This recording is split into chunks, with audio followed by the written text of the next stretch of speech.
우리 사이는 나보다 좀 더 똑똑하는 것 같아요. 마음에 상처받아가봐. 그다음 맹세하고 저는 앞으로 이러고 안 하겠습니다. 그럴 때는 제일 힘들어요.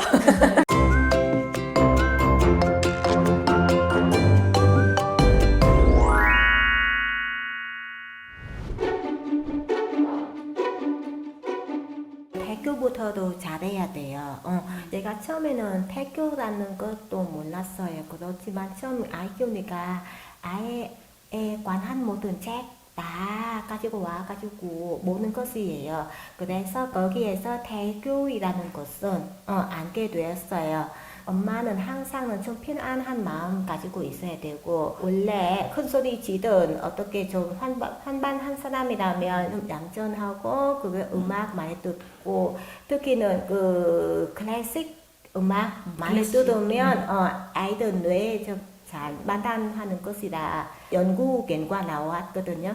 그래서 베토벤 음악도 많이 들어서 그런지 우리 사이는 나보다 좀 더 똑똑하는 것 같아요.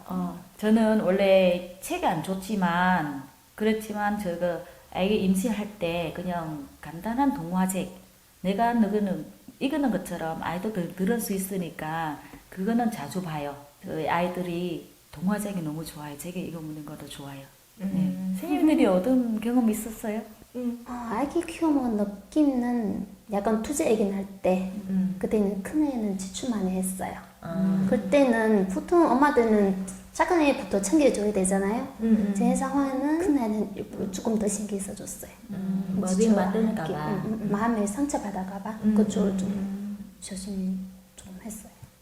저도 아이들이 나이가 차이 있잖아요. 차이 있는데 자주 싸워요. 싸우면은 일단 무조건 여기 잘못한 애는 먼저 하는 거 아니고 둘이 다 불러주고 이쪽을 들어주고 이쪽을 들어주고 그러면은 너는 이렇기 때문에 이렇게 했다. 너는 이렇게 하면 안 된다. 이렇게 하면 서로 화해하는 거예요. 항상 이렇게 하고 그다음 맹세하고 저는 앞으로 이렇게 안 하겠습니다. 이걸 서로 마음에서 물어보고 그다음에 안아주고 이걸만은 화해하는 거예요. 그래서 잘못한 애는 원래 잘못했지만 그 아이에게만 주로 혼내주면은 더 큰 상처 받을 수 있어서 맞아요. 그래서, 왜냐하면 보통 사람들이 큰 아이한테는 항상은 동생한테 양보해 줘야지. 억울한 것도 항상은 먼저 혼내하는 것이지. 그래서 억울한 것도 많이 있으니까 그렇죠. 그런 행동을 안 하는 거 잘했어요. 맞아. 나이 차이지만 아직 어른은 아니잖아요. 맞아요. 그래서 무조건 큰애한테 혼나고 막내는 배려하고 이렇게 양보해주는 하는 대신에 저는 그렇게 하지 않아요. 그럼 선은 아기 두 명인데 아기들 싸워요? 당연하죠. 아직은 작은 애는 너무 어리고 말해도 뭐 알아듣기는 알아듣지만 그런데 아직 뭐를 이해하고 그렇게 따라할 수 없는 나이라서 그래서 동생이 잘못하면 누나는 동생 조금 이해해주고 그런데 동생이 그렇게 누나한테 그렇게 하면 잘못했다고 누나 앞에서 동생한테 네가 누나한테 그렇게 하면 잘못했다. 다음에 앞으로 누나한테 그렇게 하지 마라. 그렇게 누나 앞에서 동생이 잘못하는 거는 인정해주고 어떨 때는 큰 애가 작은 애 거를 뺏을 경우가 있잖아요. 그럴 때는 제일 힘들어요. 저도 지금 뭐 하고 있는지는 잘 모르겠어요. 이유식 준비하는 때부터는 진짜 힘들었는 건데요. 그때는 대부분 그냥 큰 솥에서 크게 많이 끓였다가 그다음에 도시락통이 하나씩 좀 먹은 만큼은 냉동실에 보관하잖아요. 저는 그렇게 하지 않고 야채, 채소 이런 것 같은 경우에는 제가 그냥 말려서 말려주고 그다음에 그 전분처럼 깔아주는 거예요. 그렇게 깔아주고 먹은 만큼만 그때는 같이 섞어주고 조금 많으면 그럴 때는 좀 힘들잖아요. 그래서 밥을 우리 밥 찔 때 그냥 작은 그릇에 살 몇 개 좀 몇 단 넣고 그러면 안에 진통처럼 이렇게 넣어주면은 내가 먹을 때는 그래서 그만큼만 넣고 전에 내가 준비하는 가루 있죠. 가루 이때랑 섞어주면은 아이들이 뭐 유유식을 먹으면 더 좋아요. 네. 나는- 죽을 되는 상태에서는 그냥 곱게 갈아주는 거나 아니면 조금 이빨 있으면은 조금 굵게 이렇게 하면은 그런 시간을 좀 절약할 수 있고 힘들지 않게 할 수 있어요. 그리고 처음에는 달콤한 맛있게 먹으면 나중에는 입에 좀 까다로워요. 맞아. 그래서 처음에는 몇십 할 수 있어요. 처음에는 그냥 채소는 많이 먹이고 나중에는 조금씩 좀 간 없이, 싱겁게 간 싱겁게 없이 먹고 그 나중에 달만은 마지막 단계예요. 그래야 애들은 잘 먹어요. 그리고 내가 뭐든지도 먹겠어요. 상체가. 그래서 지금 먹이에는 제도 편식 없이 모든 것도 잘 먹어요. 그렇죠. 그래서 아이들이 편식하지 않게 내가 먹는 거, 그러면 아이들이 그냥 그대로 주면은 더 좋은 것 같아요. 짠맛, 매운맛 이렇게만 빼고 나머지는 내가 먹은 거, 고기 먹으면 우리 아이들도 같이 고기 주고, 채소 먹으면 채소 같이 주고, 도시락 통에 넣어놓고 앞에 상에 놓고 아이들 마음껏 숟가락 사용하시면 사용하고, 아니면 그냥 손으로 집어서 먹으면 그것도 괜찮은 것 같아요. 편하게. 아이들이 편하게 먹을 수 있는 거 냅두시면은 나도 앞에 힘들지 않고, 그럼 아이들도 편하게 먹을 수 있고 골고루 먹을 수 있는 거예요. 이거는 원래 베트남에 있을 때는 옛날에 어른들이 집에 아이들이 있으면은 이유식 먹을 때 씹어주고 먹어주는 그 형식이 있어요. 캄보디아에서는 옛날에는 별로 그렇게 육아 같은 거는 잘 몰라서 그래서 그냥 어른을 먹는 걸로 계속 줬거든요.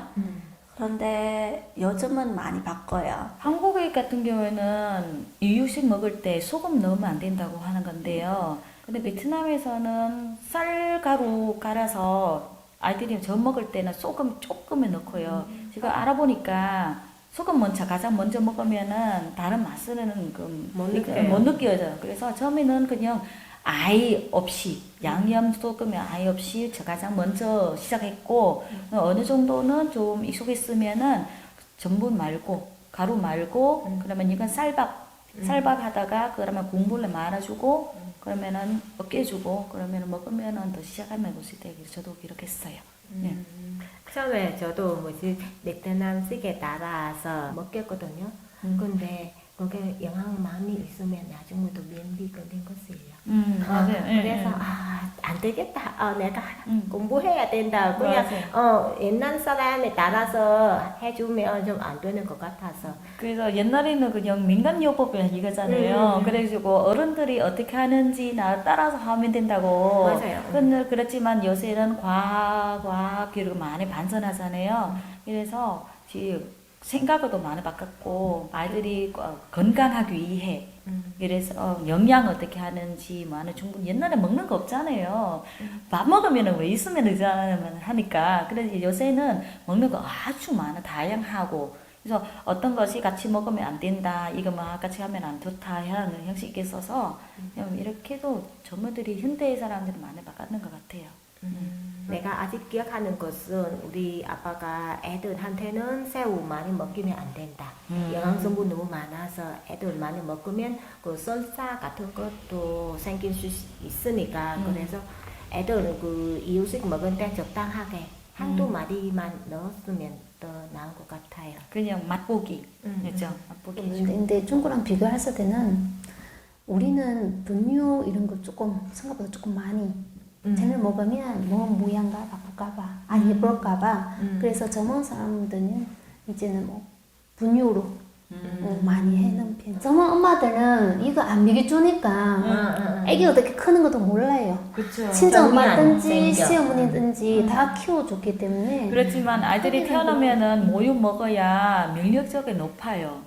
분유 바로 먹으면은 물론 그 덩치도 빨리 크고 잘 크지만 면역력이 많이 없잖아요. 그래서 아픈 거 병에는 감기 같은 거는 자주 걸려요. 그거는 그래서 저는 우리 한국 왔으니까 애기 키우면서 저는 분유 타는 거 좀 귀찮게 해서 그렇죠. 저도 그래서 울면서 그냥 울면서 그냥 안고면서 이렇게 미기면서 그냥 알아서 다 컸어요. 저는 그러고 행복한다고 생각해요.